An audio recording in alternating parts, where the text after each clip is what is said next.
les amis, plus sérieusement, on va parler de Tesla, du fait qu'ils ont vendu 10% de leur position, et je vais vous refaire un petit peu l'explication que j'ai faite hier sur BFM, pour ceux qui regardent, oui.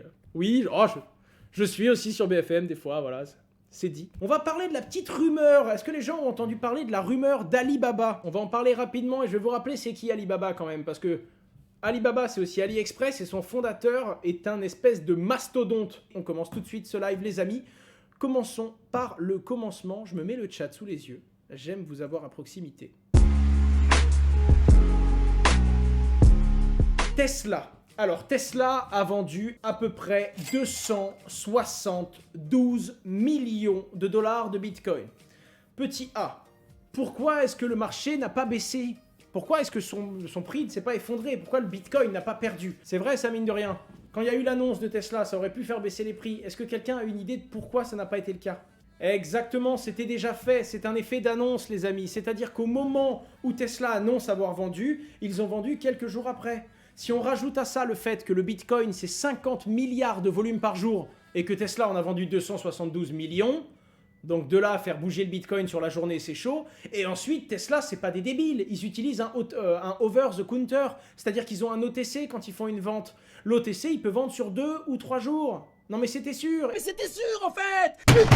Évidemment qu'ils allaient pas vendre au marché et faire dumper le prix. Il faut le comprendre, c'est super important. Parce que les gens, ils y voient tout le temps une « Oh, il y a une annonce, ça va monter ou faire baisser les prix ». Non, pas forcément. Un mec malin qui vend au marché, surtout quand tu vends que 272 millions alors que tu en as peut-être 2 milliards, t'as pas envie de faire baisser le prix du Bitcoin. Parce que si tu fais baisser le prix du Bitcoin, tu fais baisser la valeur de ceux que tu as aussi.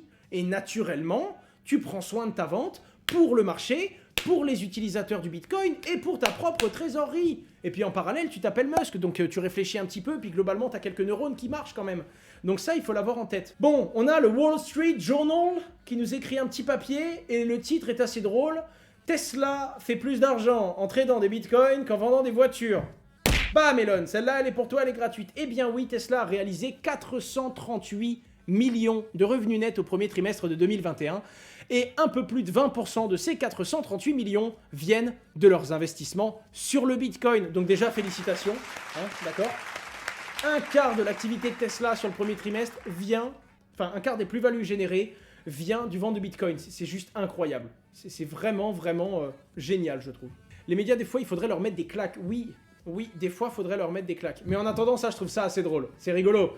C'est rigolo et surtout le but d'un média c'est de faire des clics, donc mine de rien, si ça t'intéresse de voir à quel point les médias c'est grave et à quel point il y en a qui travaillent et qui font ça dans le bon sens, hein, on trouve de tout à boire et à manger, lis le livre Factfulness, tu vas te régaler. Ce livre m'a offert littéralement 2 ans d'âge mental, ce qui me permet d'être à 8 maintenant. Non, plus sérieusement, ce truc m'a apporté beaucoup de recul sur le monde, l'économie, la finance. Et c'est d'ailleurs dans ce livre que j'ai appris que si tu as 1 euro à investir pour améliorer le monde, il faut investir sur l'éducation. La santé, la famine, il y a plein de choses que tu peux faire. Mais l'éducation, c'est celui qui, en bout de chandelle, par effet de cascade d'engagement, aura le plus d'impact sur l'humanité. Impact positif. Ok les amis, on avance. Donc voilà, oui, petite chose à savoir, Elon Musk a pris la parole en disant, je cite... J'allais faire une voix ridicule, c'est pas du tout le but. Il a dit qu'il a fait cette vente, qui ne représente que 10% du montant total des bitcoins de Tesla, uniquement pour prouver la liquidité et pour prouver qu'on pouvait donc investir et racheter du bitcoin quand on le voulait pour sortir ou entrer dans ce marché avec pas mal de facilité. Tu y crois à ça? Ouais, non, je pense vraiment. Je pense vraiment parce qu'en fait, ils ont pris de l'argent. Donc pour moi, ils veulent alléger la ligne. Les mecs ont acheté, ils ont dû prendre 20 ou 30% de plus-value sur 1,5 milliard.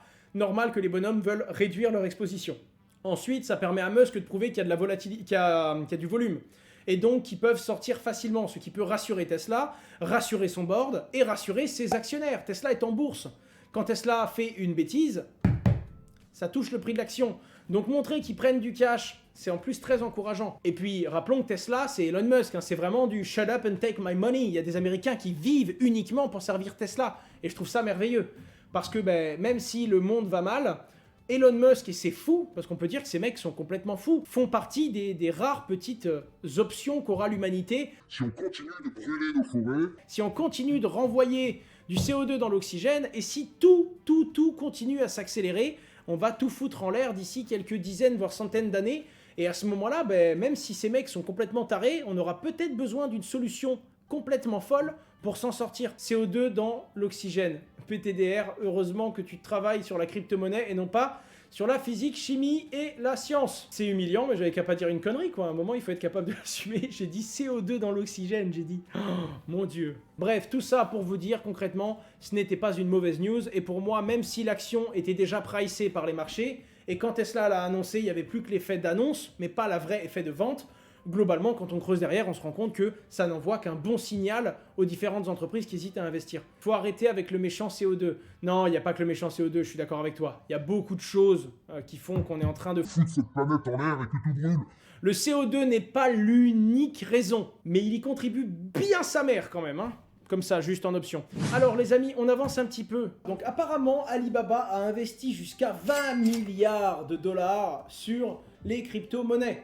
En attendant, il n'y a pas de preuves, j'ai pas vu de sortie officielle, mais parlons un petit peu d'Alibaba. Mais déjà, Alibaba, c'est également AliExpress, que vous connaissez peut-être plus si vous êtes en Europe. AliExpress, c'est pour vendre des plus petites quantités. Alibaba, c'est ça, là. J'aime pas du tout leur logo, je le trouve laid, mais d'une... Oh là là, dégueulasse. Bref. Et d'ailleurs, ça a changé un petit peu l'Europe entière, parce qu'il y a des sites internet qu'on appelle des sites de dropshipping. Vous allez sur le site, un peu comme Wish. Oh là là, qu'est-ce qu'il est...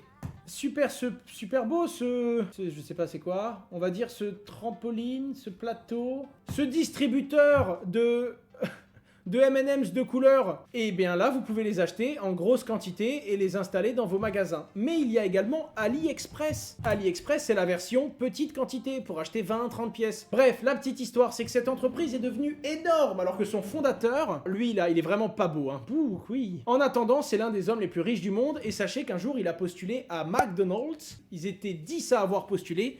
Il y avait 9 places et il a même pas été pris. Il a même pas été pris, c'était le 10e. Orbi, le petit troll et le petit clin d'œil sur le faciès, c'est un vrai génie qui a participé grandement, selon moi, à la valorisation et au développement du marché chinois à l'international. C'est la porte d'exportation chinoise. Et c'est un truc de fou parce que c'est des mecs comme ça qui ont changé le monde alors qu'au début de l'histoire, on leur donnait aucune chance de survie, quoi. Et les mecs, ils ont tout cassé. Si ça vous intéresse, vous creuserez sur l'histoire dont je vous ai parlé, mais ça fait partie des mecs qui, au départ, rataient entretien sur entretien. Personne ne voulait d'eux, jusqu'au moment où il a eu cette idée. Bref.